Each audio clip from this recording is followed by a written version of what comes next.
Stephen King writes spooky stories. Stories about a cursed patch of earth that brings the dead back to life. Or a demonic store that exchanges magical items for customers' souls. Or a pair of novelty teeth that come to life and eat people. Okay, so some are less spooky than others. Some of King's work have prompted efforts to pull them from stores and library shelves. But one of his earliest writings stands out as his most controversial, to the point that it's now even difficult to track down a copy. So, today we're looking back at the novel Rage, the banned Stephen King book.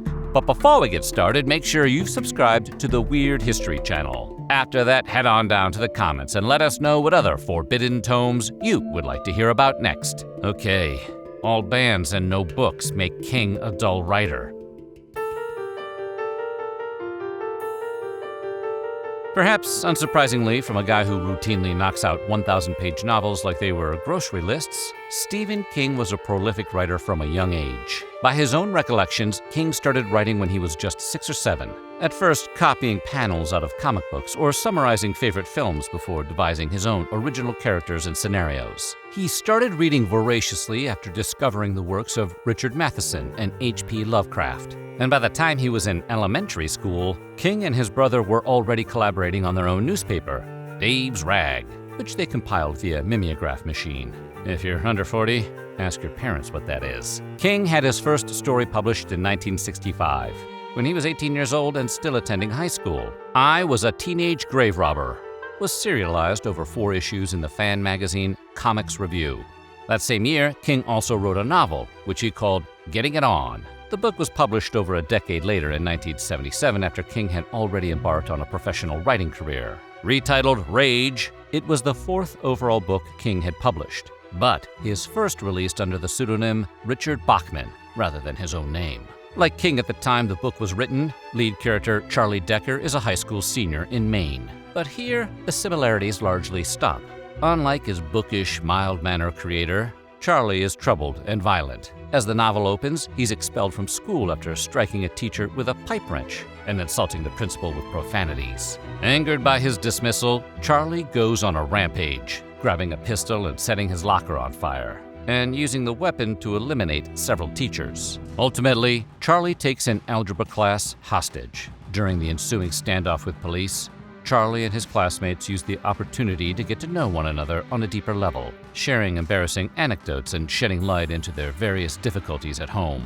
Sort of like the Breakfast Club, if John Bender had to repeat another year. The other students learn that Charlie is a victim of severe child abuse. Rather than feeling terrorized, they begin to feel compassion for Charlie and begin to side with him over the police outside. So much so that they violently attack an athletic student named Ted who tries to escape. Eventually, Charlie lets his classmates go, and the police storm the school and arrest him. He stands trial and is found not guilty by reason of insanity and committed to a psychiatric hospital.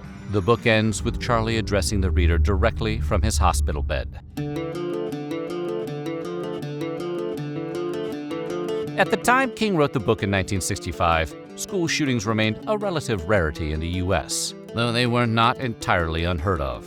In 1963, in Cedar Rapids, Iowa, 15-year-old Augie Holmquist was shot twice in the locker room of Jefferson High School by a fellow student following a particularly heated game of water polo. In 1966, a 48-year-old teacher was fatally shot in Bayshore, New York, while attempting to break up a fight between 2 students, one of whom was armed. Still, the similarities between Charlie Decker's fictional attack in Rage and several contemporary school shooting incidents have made the book troublesome and worrying for modern readers in a way that it didn't in 1965. The book expresses a level of compassion and sympathy for Charlie that modern readers may find inappropriate. Charlie's hostages begin to feel an emotional connection with him, which at the time was frequently attributed to a controversial phenomenon called Stockholm Syndrome, though this concept has since been discredited by many psychologists and sociologists in the years after Rage was published. Charlie's classmates joining his cause in attacking Ted, who in part represented a traditional ideal of how teenagers should look and behave, could be interpreted that Charlie's crusade is somehow defensible or even righteous. rather than horrific. Additionally, the book closes with Charlie getting placed in psychiatric care rather than receiving a prison sentence. Readers in 1965 might have been able to put personal feelings about mass shooters aside and engage with the story on its own level, nearly 40 years before Columbine, but the story's more challenging in the present day, when school shootings are a devastating fact of life. Rage wasn't banned simply because of its subject matter. The novel has also been allegedly connected to a number of instances of real-world violence. In April 1988, teenager Jeffrey Lynn Cox entered his fourth period humanities class armed with a semi-automatic rifle. Before he could hurt anyone, Cox's classmates tackled him and managed to pull the firearm away. It was later revealed that while seeking psychiatric care at Los Angeles County USC Medical Center the previous year, Cox had reread the novel Rage multiple times, developing a fixation with it. Cox discussed his motives during his arraignment in a downtown Los Angeles courtroom. He explained that he'd brought the gun to school in order to share a message about unmasking people, of disrobing the images everyone puts on, of making people real, which was similar to Decker's motivation in the book. The following year, in September 1989, 17-year-old Kentucky high school senior Dustin L. Pierce brought a shotgun and 2 handguns to school and used them to take 11 of his classmates hostage. Over the course of a 9-hour standoff, Pierce demanded food and cigarettes and asked to speak with his estranged father, whom he had not seen since he was 4 years old.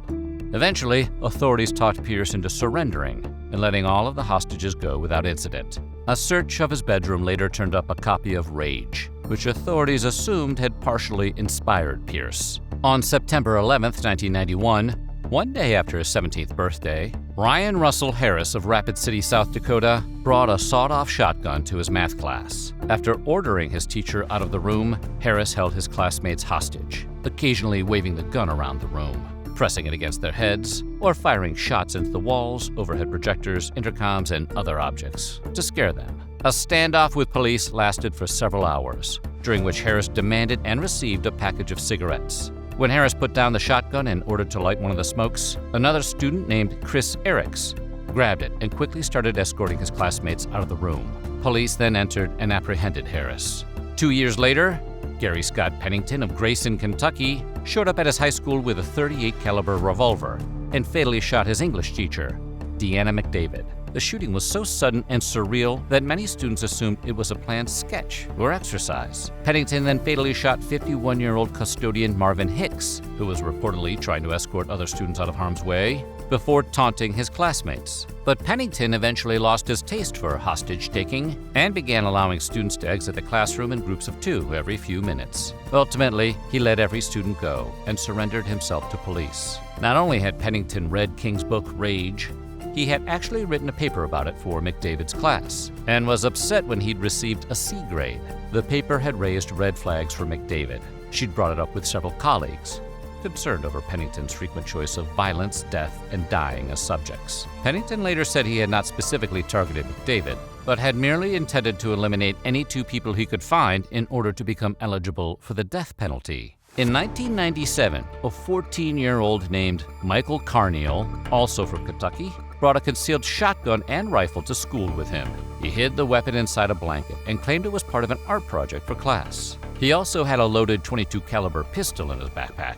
When he got to school one morning, Carneal inserted a pair of earplugs and began firing at random targets, ultimately slaying 3 students and injuring 5 more. Carneal then dropped the pistol and immediately turned himself over to the school principal, while allegedly saying, "I can't believe I did that." After a search of Carneal's locker turned up a copy of Rage, Stephen King had finally had enough. He contacted his publisher and requested that the novel not be reprinted ever again.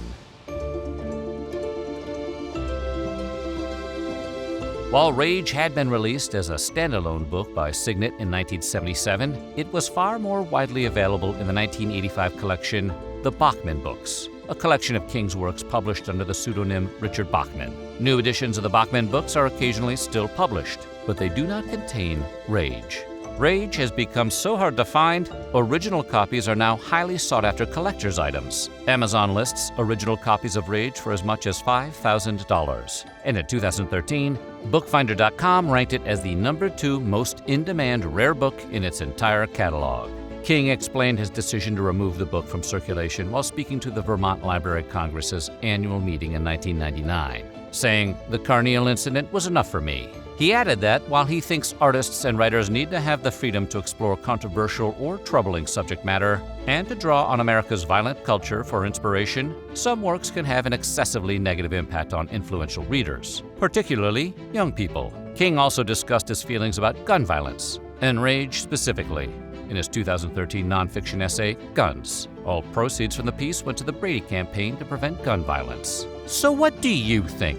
Do you think rage should have been banned? Let us know in the comments below. And while you're at it, check out some of these other videos from our weird history.